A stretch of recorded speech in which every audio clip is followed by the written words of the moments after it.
Hello everyone, today we'll talk about how to fix or how to solve the problem of animated emoji on the application of Vidogram. We go to Vidogram as you see and we click. On above we click in this sign here as you see and we will enter. Then we click on settings.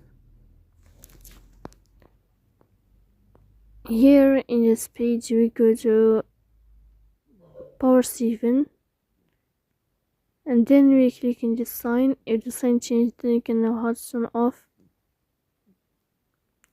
animated emoji. So that's all. Don't forget to support us by like and subscribe. See you next time in another video, and thank you for your watching